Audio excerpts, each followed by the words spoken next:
Hola a todos mis seguidores y seguidoras, soy Luis Felipe Tenorio y este es un bulto de anzuelos donde entre todos desenredamos la realidad que nos asfixia. Este es el tercer post que producimos sobre lo acontecido en las elecciones de noviembre de 2020 en Estados Unidos. Cuando llegamos a la época de la Revolución, a los años 1770, la Declaración de Independencia tiene una situación curiosa. Son 56 firmantes y 42 de ellos tenían esclavos. Thomas Jefferson y George Washington solitos podían reunir 375 o 400 esclavos en sus plantaciones. 5 de los padres fundadores podían sumar 1,200 esclavos. Los representantes del norte estaban dispuestos a no tener esclavos. Renunciar a lo que no se tiene es muy fácil. Los del sur no estaban dispuestos en absoluto a eso. En ese orden de ideas se llegó a un compromiso y se introdujo en la Constitución lo que se llamó la cláusula de los 3/5. Eso significaba que los esclavos iban a valer como 3/5 de una persona y para efectos de calcular la población y por tanto la representación en la Cámara de Representantes y en el colegio electoral. ¿Eso qué significó? Significó que el sur tuvo una representación absolutamente desproporcionada en la conformación de los Estados Unidos. De los 5 padres fundadores que fueron presidentes, Washington, Jefferson,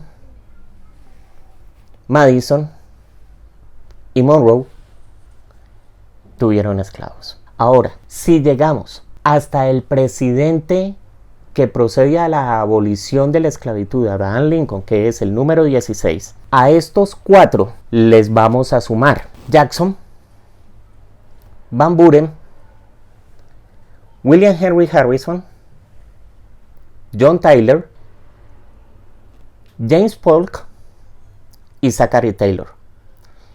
Estamos diciendo que 10 de los 15 presidentes que precedieron a Lincoln eran esclavistas. Y no solamente eso, sino que eran del sur. Eso creó un descontento bastante grande en los estados del norte. La fuerza de trabajo esclava creaba una distorsión y una presión muy fuerte sobre el mercado laboral de Estados Unidos, ya que en el norte lo que había era trabajo asalariado. 2. Después de que Thomas Jefferson comprara la Luisiana francesa, venía el problema de quienes estaban colonizando esas tierras. Y los colonos fundamentalmente eran los del sur. Los del norte sentían que había una conspiración en el dominio que ejercían los dueños de esclavos y el poder del sur para quedarse con las mejores tierras. Y el tercero de los problemas, naturalmente, era el dominio que ejercían sobre el Congreso, particularmente sobre la Cámara de Representantes y en especial en el colegio electoral y el peso que tenían sobre la elección del presidente, a pesar de la población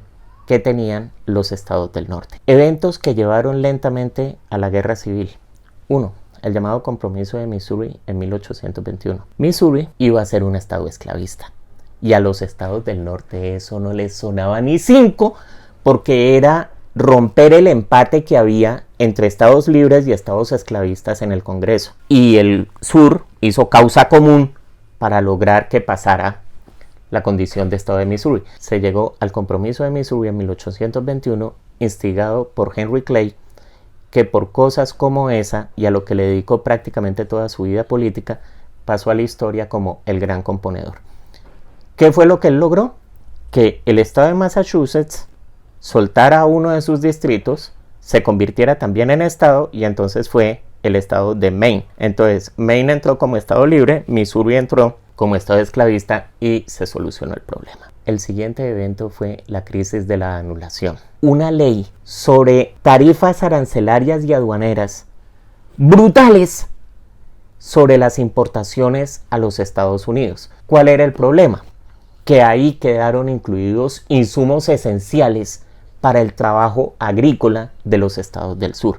Y a eso se le llamó la tarifa de las abominaciones. Cuando Andrew Jackson, que era del sur, esclavista, fue elegido, Se esperaba que repeliera esta ley y Jackson no lo hizo, y el estado de Carolina del Sur dijo que en su territorio ese impuesto no iba a aplicarse. Jefferson, un general tropero, matón, que se las había pasado toda la vida peleando desde pequeñito, de un trato supremamente confrontacional y supremamente difícil, esa persona fue la que se les paró a los de Carolina del Sur y les dijo que les iba a mandar el ejército para explicarles la política tributaria de los Estados Unidos. Los de Carolina del Sur vieron el talante del sujeto que tenían delante y sabiamente resolvieron aceptar. Cuando se dio la guerra con México, se dio la discusión de si esos territorios iban a ser esclavistas o no. En el Compromiso de Missouri de 1821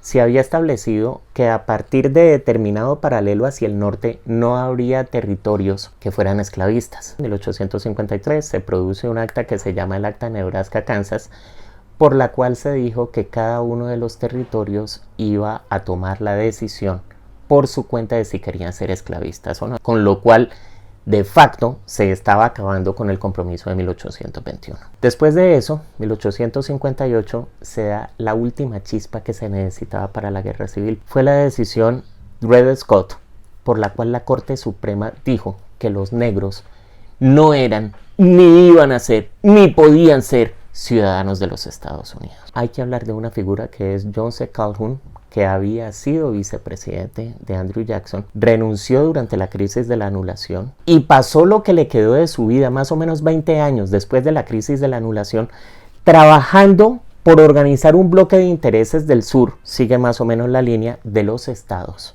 que cuando Lincoln se posesionó, se rebelaron y dijeron: nosotros no queremos seguir siendo parte de la Unión. Lo curioso es que Lincoln no llega a la presidencia diciendo que va a abolir la esclavitud. Lo que él propone es la prohibición total y definitiva de la esclavitud en los territorios que había recibido Estados Unidos de la Guerra de México. Pero Virginia, Carolina, Georgia, Alabama podían conservar sus esclavos perfectamente. Visto lo que pasó, fue un pésimo negocio que los del sur se fueran a la guerra, pero lo hicieron por dos razones. Primera, porque aceptar eso era quedar como los malos del paseo, aceptar que la esclavitud era mala. Y segundo, estaban convencidos del rey algodón. Estados Unidos producía el 60% del algodón del mundo y lo consumían en grandes cantidades las fábricas textiles de Inglaterra. La teoría de los del sur era: nosotros no podemos dejar de exportar algodón porque colapsa Inglaterra, colapsa Europa y por lo tanto ellos van a venir en nuestra ayuda. Lincoln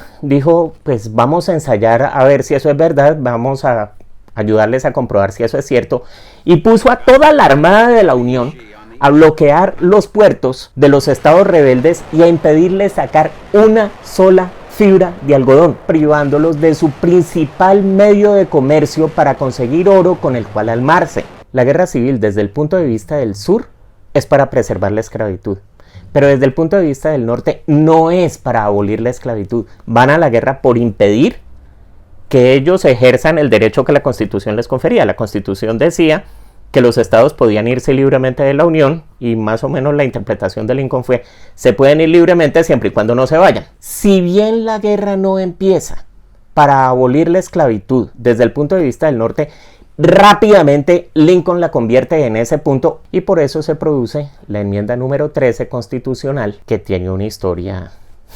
Es la enmienda que libera a los esclavos. Pasa por 2 votos la mayoría de los 2/3 que necesita en el Congreso. Naturalmente no está representado ninguno de los estados rebeldes. Y Lincoln le dio la orden a su gabinete que tenían que conseguir los votos como fuera, e incluso les concedió fondos para pagar los sobornos del caso. La enmienda solamente podía considerarse que había pasado cuando todos los estados la ratificaran. ¿Qué pasó? Que cuando se ganó la guerra, los estados del sur tuvieron que aceptar que el norte, el presidente, a Lincoln ya lo habían asesinado, pusiera a los gobernadores, pusiera a los legisladores, un gobierno esencialmente de ocupación. Y son esos gobiernos de ocupación los que refrendan la enmienda número 13. Y sin embargo, la reforma creaba una situación supremamente curiosa. Y era que los negros no iban a ser ciudadanos y no podían votar. Y encima los estados salieron a producir lo que se llamaron los códigos negros. Como la Constitución y las leyes pasadas durante esa época establecieron que el trabajo forzado quedaba prohibido excepto como pena para determinados delitos, los estados del sur básicamente lo que hicieron fue criminalizar todo lo que fuera negro. Por eso tienen que pasar la reforma 14 que le concede la ciudadanía y pasa con el muy tibio apoyo de los estados del norte. Dicho eso, resulta que el sur tuvo una venganza bastante particular. Y es que en gran parte la cultura popular de Estados Unidos ha surgido alrededor del sur. Tal vez por toda esa mezcla de razas, de culturas, el sur terminó convirtiéndose en el hogar de la mayoría de las cosas con las cuales se identifican los Estados Unidos. Esa fue su venganza. Perdió la guerra, pero impuso gran parte de su narrativa y de su mitología. Cuando Estados Unidos critica las estatuas de la Confederación, las estatuas de los soldados, eso no se puede atacar sin atacar una fibra profundamente sensible de Estados Unidos.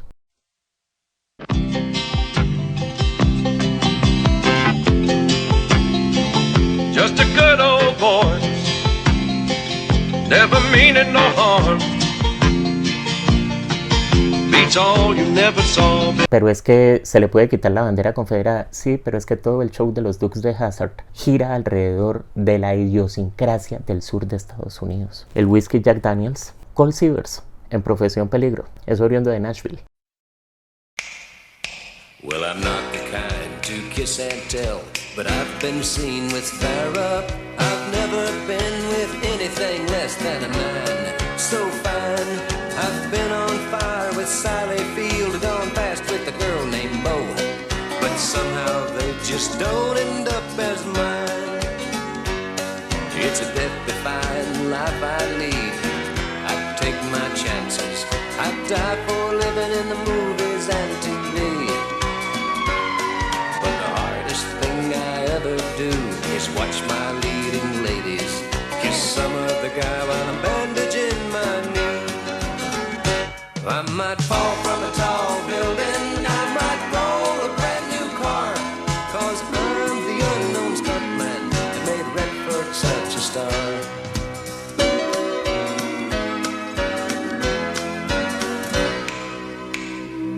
I've never spent much time in school, but I've taught ladies plenty. It's true, I hire my body out for pay. Hey, hey. El rock and roll pasa por el meridiano de Memphis.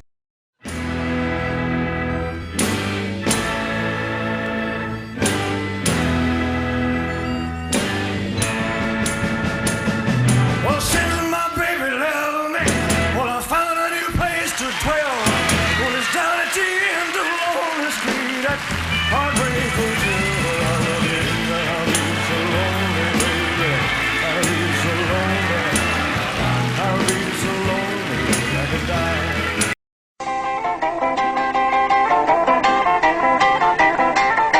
Oh, deep down in Louisiana, close to New Orleans, way back up in the woods among the evergreens, there stood a log cabin made of earth and wood, where lived a country boy named Johnny B. Good. Todo el mito de la frontera.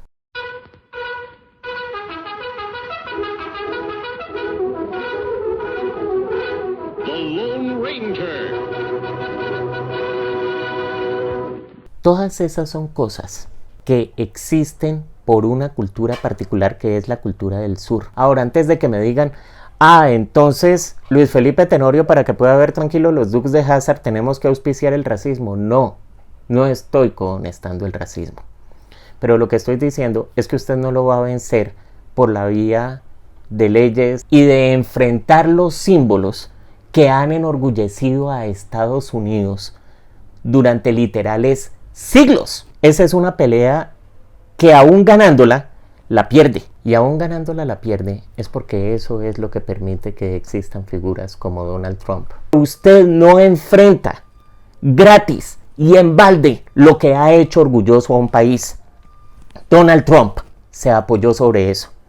Y entonces, a futuro, cuando aparezca otra figura de estas, porque va a aparecer, toca elegir. Si se cede y se transige en lo que tiene que ver con este tipo de símbolos, o usted sigue chocando de frente contra esa forma de pensar, contra esa historia, contra esa simbología, contra esa narrativa, le declara la guerra a Tom Sawyer, le declara la guerra a William Faulkner y haga reescribir todos los libros de Mark Twain, y a cambio de eso termina con una figura como esta en la presidencia. Si les ha gustado, no olviden suscribirse, den clic en el botoncito rojo aquí abajo, también en la campanita que les avisa cuando hemos producido un nuevo video. Y esto es Un Bulto de Anzuelos.